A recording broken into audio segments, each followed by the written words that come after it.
When they dated, they said all the right things to get what they wanted and then moved on to someone else once the conquest was completed. Pain in others is the legacy of these men. Angry men come in many shades of the two types we have presented here. One may be more paranoid than other. You might be in a relationship with one, excuse me, you might be in a relationship with an obsessive compulsive man who is nice on the outside but expects so much of himself and his mate, is so rigid and controlling that he lives in constant disappointment and anger. He may be loving only when his behavior expectations are met. But even then, his love is mechanical, thin, and fading. Other angry men are sociopaths. They feel justification where others would feel guilt. Whatever shade of anger your man exhibits, there is hope. If not for him, then for you. If the relationship is destroyed, you can still be whole. It won't be easy and it won't be quick, but your best days can be ahead if you finally decide that enough is enough, that the abuse is over and respect will have to replace it. Your mind and spirit can be restored, and you can find new strength if you will trust God to help you move beyond your world of living in fear, waiting to be controlled, and falling victim to forceful manipulation. You can do it. And we hope that something written here will help you find the hope for a new way of living. Snapshot summary of the angry man. Clues to help you spot him. Number 1, is passive or active, subtle or direct with rage. Number 2, targets his rage on you. Number 3, see women as good, bad, Madonna, whore, perfect, worthless. Number 4, is uptight, obsessive, demanding, perfectionistic. Number 5, rages when you have needs because he discounts others and their needs. The woman to whom he is attracted. Number 1, is a caretaker. Number 2, is a people pleaser. Number 3, is someone he thinks he can trap into making the brunt of his anger. Number 4, is someone who lets others dominate her. And number 5, is apt to blame herself for any problem. The woman who falls for him. Number 1, may mistake his anger for strength. Number 2, is familiar with living with an angry person. Number 3, may need an excuse to vent her own anger. Number 4, feels special being the focus of even negative emotions. Number 5, may feel that she deserves his rage. What can you do? Number 1, realize you cannot change him. Number 2, learn not to be a victim. Number 3, develop your spiritual life. Get support from others. Number 4, handle your own anger.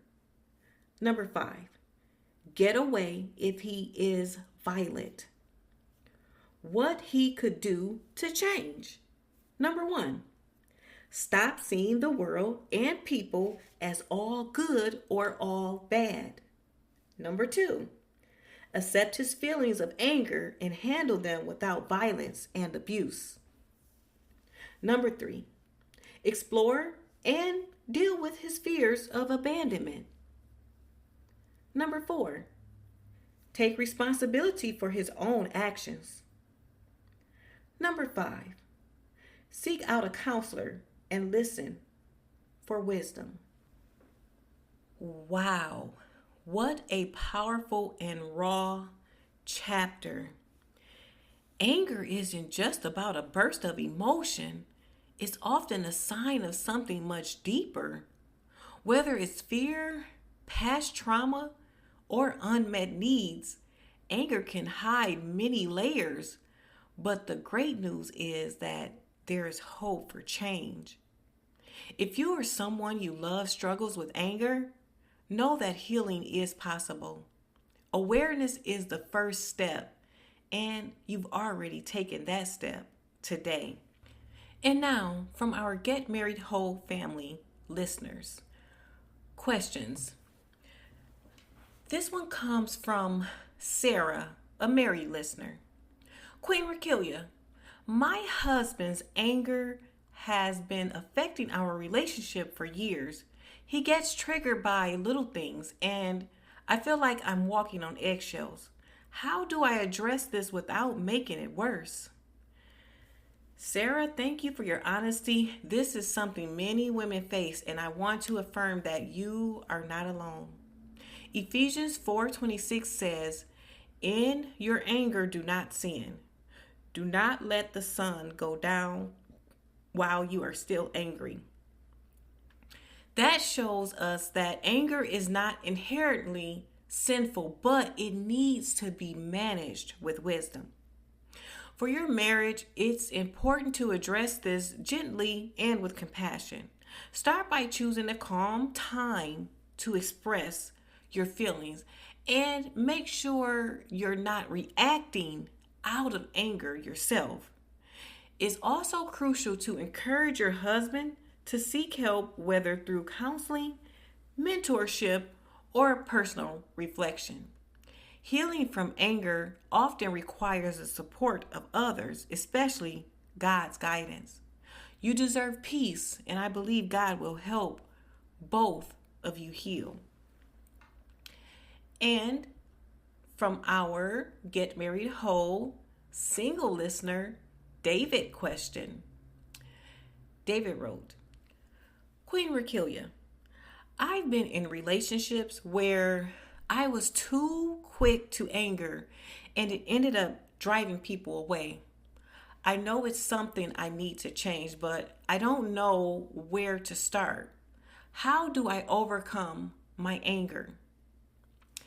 David, thank you for recognizing the need for change. That's the first step. James 1:19-20 tells us everyone should be quick to listen, slow to speak, and slow to become angry. Because human anger does not produce the righteousness that God desires, overcoming anger takes self-awareness and patience.